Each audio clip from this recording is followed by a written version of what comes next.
Hi guys, mga ulitin ninyo. Night snack na din ni guys. Kaya tungod ni si Chris Rostro sa newsfeed ba nakita ni baligya bitaw guys. So nag-crave nga kumanghod guys, so nimpalit siya. So karon guys, mga ulitin ni anong dynamite guys o kaning kuan patatas to siya guys nga basta gimo siyang bulag-bulag guys. Basta kay mga snack meron guys o bisag dool na alas 11 sa gabi guys o.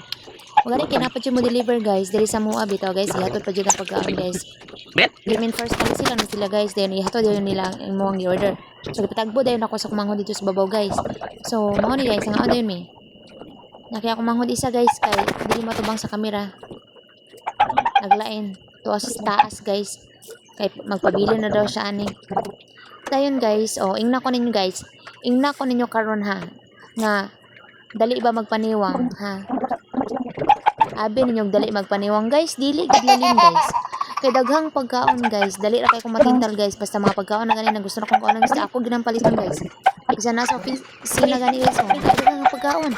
Baskin balik balay guys, wala mo koy pili guys, basta kanay pagkaon guys, ganahan ko mo na guys, ako ginampalitan guys. O kaya ni guys, nag-craving ako manghod guys, Ning apil pug ko guys, unsa man ni ay, kaon na muna guys, lami kayo guys. Nag-crave man niya ni galit guys. Ngani jud mi guys sa gabi nako guys, basta na orderan pa bitang pagkaon guys, mo order jud mi. So dipaspas po na ako ni story guys. Vlog ya kagi time lapse na ako ng pandira Paspas po na ako ni da sa mga inisgutan dira din na masabtan mo sa mga siya kung na din na masabtan. Pero ko hindi guys, lingaw guys, moro to buy.